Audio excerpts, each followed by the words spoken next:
I got it. Sounds like it. Well, I appreciate the opportunity to come, and first thing I want to say is thank you so much for the support you give us, for not only the personal support, but our work fund to help us accomplish some things up there. And what I would like to do tonight is just have an informal discussion.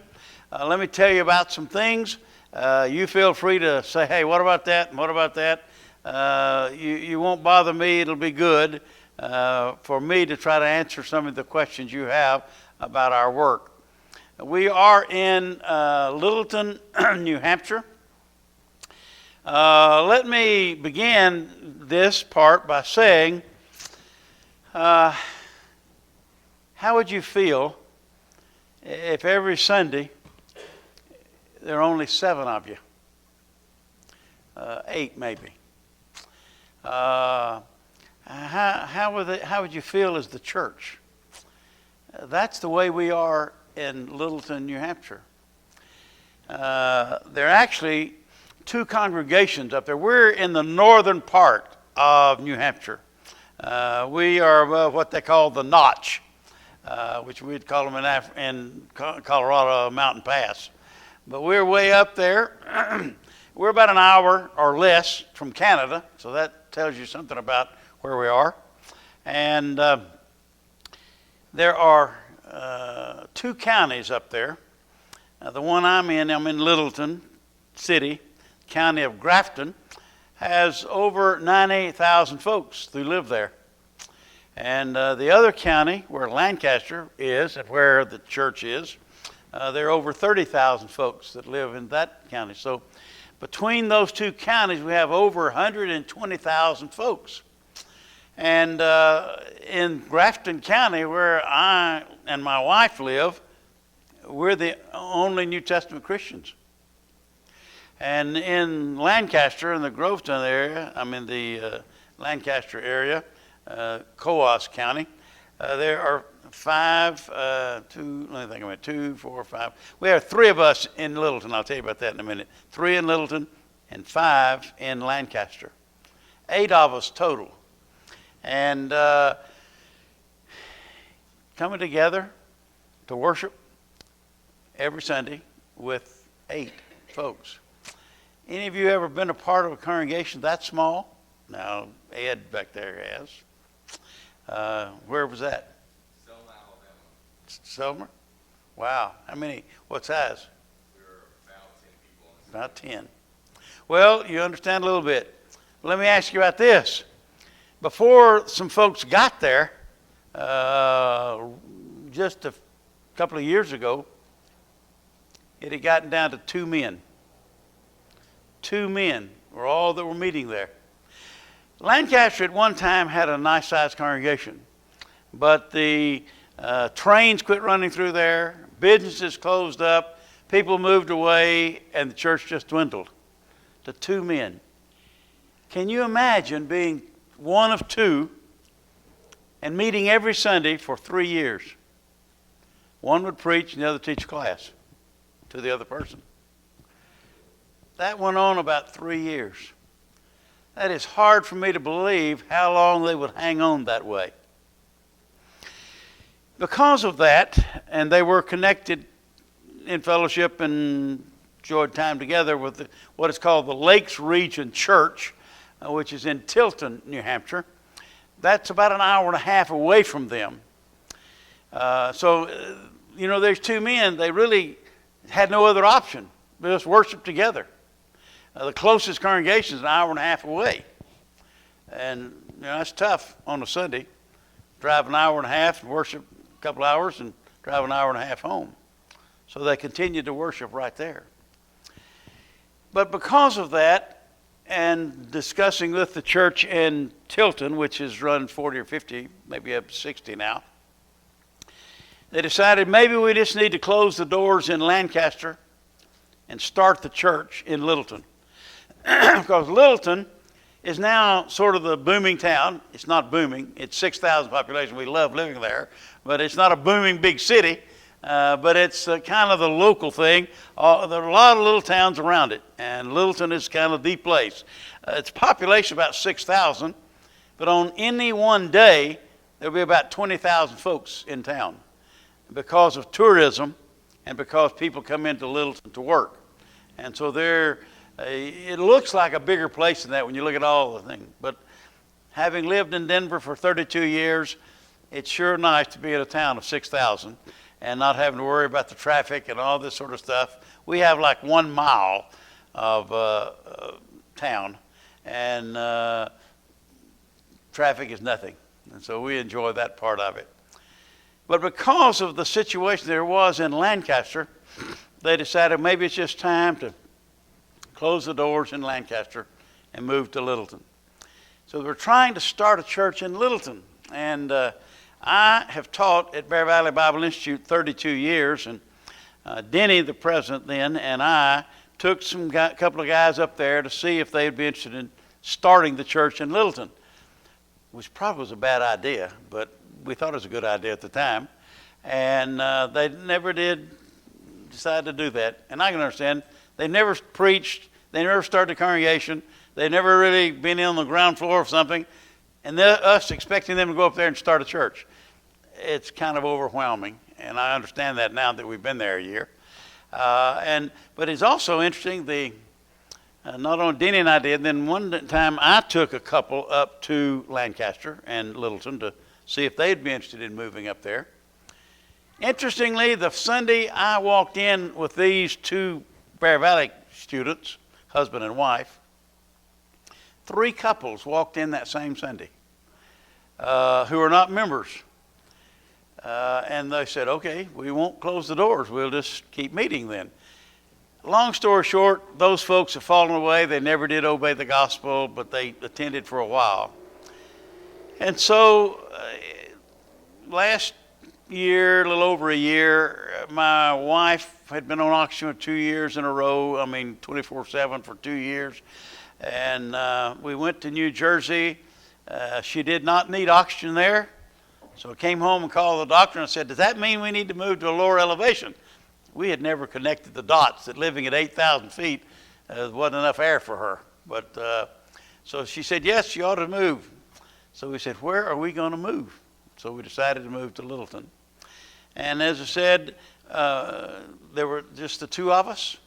But we did have a Bear Valley graduate who was graduating in May of 23, and he moved with us to work with us. He lives in Lancaster, but he's really a part of the church in Littleton. And the 2 churches work together. This fellow, who really considers himself a member at Littleton, teaches a Wednesday night class at Lancaster. We leave each Sunday morning at 9:15 and drive to Lancaster and worship with them, Bible class worship. Then Sunday afternoon at 4, most of them come back down with us to Littleton, and we have a worship service at 4 o'clock there. When we moved there, God blessed it abundantly. Almost immediately we found some prospects. And long story short, we wound up baptizing 3 of them. We had several studies with others, but then they fell away. And one of the sad things is they won't talk with us. They won't tell us why they left. They just left, and they will not communicate with us. So we were not discouraged, but we were disappointed that things started so well and then fell away. But we've continued to sow the seed. We mix and mingle with people, and we had various Bible studies on Sundays. We finally just decided to go back to our regular worship service. And so 4 o'clock on Sunday afternoons, we gather for worship, serve the Lord's Supper, sing, pray, do everything with regard to worship. And we have recently begun to have some folks from the community who have joined us, some of them regularly, 1 or 2 just starting to do that. And so we are encouraged that we can sow the seed, and in due time God will give the increase. One of the things that, there are two things we've done recently that have been encouraging. Well, the church, Lancaster and Littleton, had a booth in a big county fair in Lancaster. We made about 18 contacts that we've been following up on. We have a study going with a man from that booth. We've studied with him about 6 weeks. So we feel good about that situation. We studied with another lady that we met in the booth. And so we feel good about that. Also, recently, I was going into a grocery store, and there was a group there from the hospital looking for volunteers to work at the hospital. And I said, hey, that's a good idea. I'll volunteer to do that. So I filled out the forms, went through the requirements. And I also said, does the hospital have a chaplain? They said, no. I said, that's what I'd like to do. I'd like to be a volunteer chaplain for the hospital. And the lady said, I'll check with my boss and see if that's okay. Well, they approved it, which I was surprised. Sounds strange, but I was a little surprised at that. Religion, people up there are afraid of religion. They just don't trust it. New Hampshire, unfortunately, is the state with the greatest percentage. About 25% of the people do not believe that religion is important. And so I didn't know if they really would let me be a chaplain. People don't like it. Just an example, we were looking for a public place to meet, and I was going to the hotels, got 2 or 3, to see if they had a conference room we could use. And I went to one. The others didn't have one, a conference room. And I went to one and said, could we rent a room on Sunday mornings for about 6 or 8 of us? They said, yeah. And then in a little bit, he said, what are you using it for? I said, well, 6 or 8 of us want to gather for worship, and we're looking for a public place to do that. He said, well, if you're going to worship, we're not going to can't have you do that. There's that kind of attitude up there. It has also been interesting as I've worked as a chaplain now for a month or 6 weeks. I make the rounds every day. It's a nice little hospital. It's considered a 25-bed hospital. Very nice little place. I make the rounds at about, I go in and visit every room of patients. Usually that runs from 6 to 12 or 15 each day. And I just go in there and strike up a conversation with them. I tell them I'm the volunteer chaplain and just coming by to see if there's something I can do for them, and strike up a conversation. And then before I leave, I say, would you like for me to have a prayer with you? You might be surprised at how many people say, no, I don't care about it. That's sort of a shock to folks from the South, I think. But it was interesting the other day. I went in and said the same thing to this man, and he said, I said, would you want me to have a prayer with you and for you? I just don't have a relationship with God. Yeah, go ahead and lead a prayer for me. And when I got through praying, he was crying. That's people up there don't have a relationship with God. Most of them just, if anything, it's sort of a private thing. There are lots of beautiful church buildings up there. I like the New England church buildings. They're these white with the big tall steeples. It's a beautiful building. And every time I meet somebody who does go to church, I ask them, what's your attendance run? How big are you? And it's usually 15 to 20 in these big buildings. And a big percentage don't go anywhere. They just don't see the need of God or religion. And if they believe in God, it's sort of my private thing. I don't believe in church type thing. But we have, I believe that this chaplaincy business, volunteering may lead to some people that we can help and influence.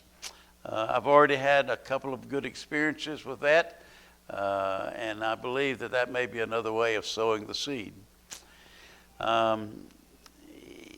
I know Zach asked me a little bit today, how do you go to a place and start a church?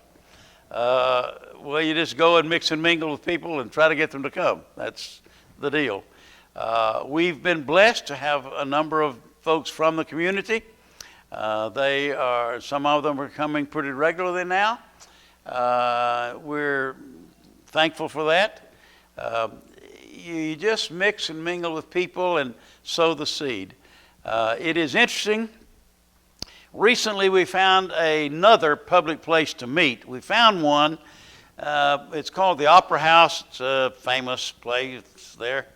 And the problem with it was, though, lots of Sundays in a year we couldn't use it because they had other things scheduled. So it was sort of inconsistent. And, and you might know it, every time we'd have a Sunday we couldn't meet there, somebody would show up there for worship. And we'd find out about it later. So we finally just quit and started meeting at our house again. And then recently, starting in October, we're now meeting in the senior center, which is not used on Sunday. It's just a community senior center. Lots of activities there. And so we've made contacts through a number of ways. We had groups come up to do service projects. They made a great impression on the town. We had 10 folks come from the University of Arkansas and worked 10 days. We worked on 12 different projects there in town. They really gained a reputation in that town. It was amazing. Right after then, we went to a function and introduced them. I said, "Oh, we know who you are. You're the fellow that brings in all these service workers that have been doing service projects here." So the word got out. It was very, very good. And so we try to promote that with service projects. We send house to house, heart to heart, to 1,600 homes in Littleton. And I said it's been one good thing. I've never gotten a call from somebody saying, "Take me off the mailing list." Everywhere else I've sent it out, that's been one of the results. But I haven't gotten that. And as I said, we have had 2 or 3 people, first contact we made, she liked the paper and she called me and said, "I like this paper." And we struck up a conversation. And they visited services for a long time. We also, with that paper, more than once, I've been somewhere and introduced myself, and they said, "Oh, you're the guy that sends out that paper." Well, I've been amazed that they didn't even connect my name with the paper, but so it has had an influence, and at least there's some gospel material going into these homes every month or at least every other month. We don't send it, we basically operate on every other month, but sometimes we send them several months in a row. So I believe that we're at least putting the word out there for them. With house to house and heart to heart, we also have, they send us newcomers who come into the area. Quite often these are just people who've changed addresses, but they send us a list of these. I put together a nice gift box, and we deliver these to the folks who moved in and just say, "We're with the Church of Christ. We're meet at such and such. We'd love to have you. And here's just a little gift box welcoming you to Littleton." Then we've had the fair booth. I've mentioned that. When we finally secured a place to meet in the senior center, I wrote 40 letters to various people, 20 of them that I had met through move-ins that I had conversation with that I thought were good prospects. I sent them to all the people that we did service projects for, and I sent them also to an assisted living home that's right next to the senior center. And that Sunday, we had one family there in fact, 2 people there because of the service projects. We had a lady there because of the newcomers that delivered a box to her. And so we felt good about that. And so it's a matter of sowing the seed. Things don't happen on my time schedule, but they happen on God's. And He's right and I'm wrong. So we just trust Him and sow the seed and water it and do what we can. Let's see if there's anything else I was going to mention to you about that. One other little story that's kind of interesting. For a while, I went to the gym, and when I went, I stuck my business card up on the bulletin board. And then I quit going to the gym. And months later, I got an email from a man who said, "I saw your card on the bulletin board in the gym," and we corresponded. And then I called him and talked with him, and we've gone out to eat together a couple of times. He was at services Sunday. God sometimes works in mysterious ways to bring people into contact. And so we just mix and mingle and sow the seed and ask God to bless it. One of the things I've got that I'll leave here, if you get my monthly support reports, you've read some of this. One thing has not been published yet. There's a first year evaluation that I've got. And then the second thing that I've got here that you can pick up is kind of what's happened, the results of this first year's work. And I list in there, I don't have forgotten the number, 8 or 10 individuals that we have sat down and studied the gospel together and have taught them one-on-one. Some have been baptized and have fallen away. One is baptized and still faithful. Some have departed for other reasons. But I've got a list of those contacts that we've made and have studied with. We've had numerous studies this year that we've been there.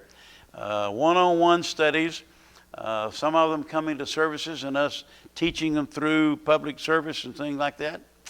So we're pleased with what's happened. We wish that those who had obeyed the gospel continued faithfully, but they chose not to. And this is not an excuse, and it's not a cop-out, but my job is to teach people. If I teach them, I've done what God wants me to do. Whatever happens between them and God is between them. So if I teach those folks, I did my part, and they will have to answer to God for what they did or did not do with the message they heard.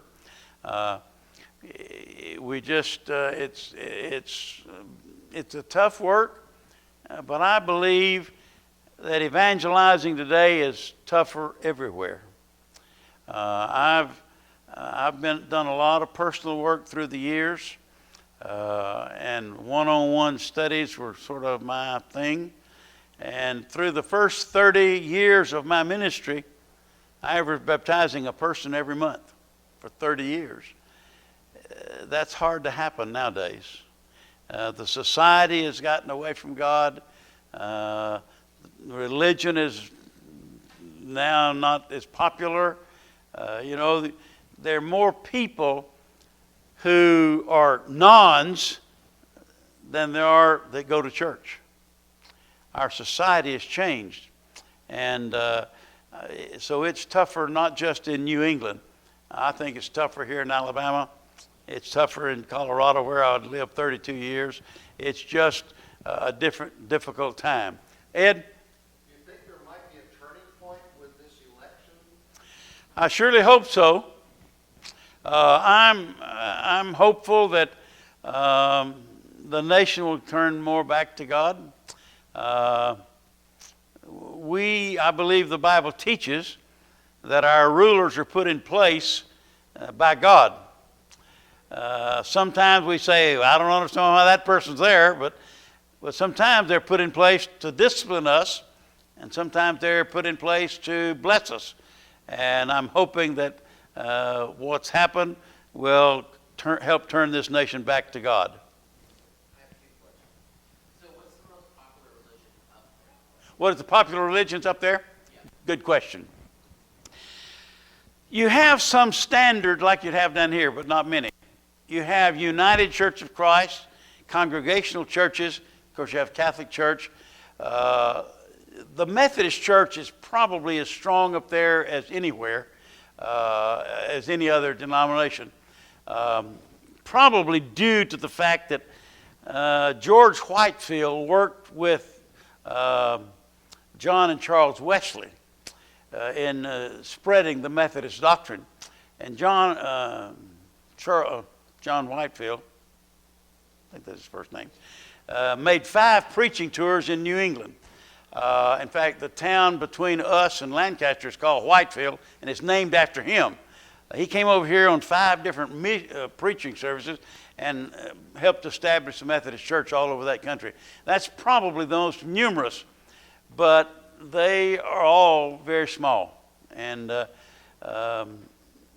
these denominations are not as Bible-oriented as you might find denominational churches down here.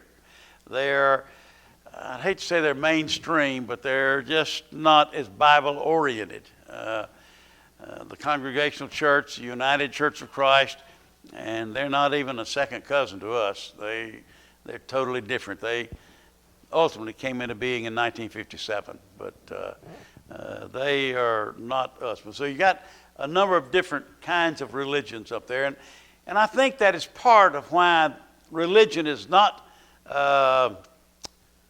popular up there.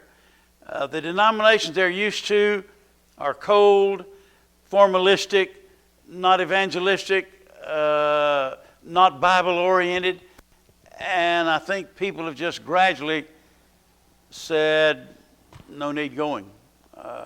One of the first persons that I knocked on the door to deliver a gift box to, this lady said, well, I used to go to church, but I don't go anymore because I never did hear any Bible. And I said, well, this will be a Bible church. Well, unfortunately, she moved. Her apartment was sold and she had to move. She moved to a different town. But there's not much Bible up there. And that's that could work for I think can be a good thing in terms of when people find out we are Bible-oriented, that does attract some folks who are interested in the Bible. Any other statement or question or thought about some of these things? Go ahead. I was going to ask, whenever people you've had the opportunity to study with, since there's so many people up there who are maybe nons, Yeah. as we call them, is that typically, are you able to start with the Bible with people you have studied with, or does it require starting somewhere before that, with an apologetic approach or something? Good question. I would say most of the people that we've studied with are religious people. I don't think we've found many have gotten to study with people who say, I'm not interested in religion. I think we would have to start with, let's talk about the Bible. Let's show you that the Bible is from God and that it's our authority and things like that. We just haven't studied with those kinds of people. The people we have studied with were religious. And we just simply showed them some things about their religion. I'll tell you too, and I've got most of this about conversions in this report if you want to read it. A couple of interesting things about the conversions that we've had and played a part in. I was up there in the summer before we could move up there because our house wasn't ready to be moved into. And while I was up there, a man from that area had been getting information from GBN, Gospel Broadcast Network. I don't know if you know that, but it's around here. And they contacted me and said, there's a man in your area that's been receiving our literature and would like to study. Would you get with him? I said, yeah. So I met with him on Labor Day, not this year, the previous Labor Day. And we talked for 2 hours, him and his wife. We just met. They were up in our area visiting. Well, I gave him some material on baptism and went on my way. When Weezy, my wife, and I were moving, literally driving to New Hampshire, he called me. I happened to be stopped, and I answered his phone. And he said, I've been concerned about this material on baptism you sent me. I'm worried about this now. And so we talked about it and answered his questions. And, well, he finally found the church in Tilton. He visited a Church of Christ somewhere and decided not to go there, but he wound up at Tilton. And they studied with him, and he was baptized. But his wife was not. And then later on, he was on a phone call or Zoom or something, talking to his sister-in-law, trying to get her convinced, show her what baptism is about, and that you need to do that. And when he hung up, his wife said, I think you need to baptize me. And so I planted the seed. Well, actually, GBN planted the seed. I watered it a little bit. It went to Tilton and it kind of finished it off. And I think that's the way this has to work. It's just plant the seed and do what you can do and leave the rest with God. And there's a situation that, in a sense, you sending me up there has had an influence on that man who led to his salvation and then has ultimately led to his wife's obedience. So you have stories and events like this that I think can, I believe there are people up there who I know who need the gospel, and we're pleased to be there. We are disappointed that it looked so good to start with and then they fell away. But at the same time, we're excited about it and believe that God ultimately will use our teaching and trust that He will. Just stop and think about 120,000 folks up there, and there are 8 New Testament Christians in those 120,000 people. I also have some refrigerator magnets that has our QR code on it in the Church of Christ. I'd like for you to take those, put it on the refrigerator, and pray for us. That's what that's about. And the other information there, you can read it, may give you some more insight as to what's happening up there. If you would like to get our monthly support reports, if you'll give me your email address, I'll put you on that mailing list. I also put out a paper each week called Meditating on the Word. If you'd like to get that, I'll be glad to put you on that mailing list also. Thank you for letting me come. A brief shotgun kind of approach to this, but hopefully it gave you some answers and some ideas. And we could not do this if it weren't churches and individuals like you. And so we appreciate so much the support you give. I have a last question. So it sounds like you guys have a really high fall rate. Do you know, do you have any guess why that is? What's that? Say it again. Sorry. It sounds like you guys have a really high rate of people falling away from the church. Do you know generally why that is? And do you guys I don't really. Here's a story, and I know you're fixing to have class, getting out of class. Let me tell you a quick story. This couple that started worshiping with us to begin with, they were very religious people, and but they started coming from us from day one. We did not have an opportunity to study with them one-on-one. She was a city council member, plus she was a state representative, and she was just tied up and gone all the time. So I've tried to teach them through sermons. Then one day the man called and said, could we meet tonight and study baptism? I said, yes.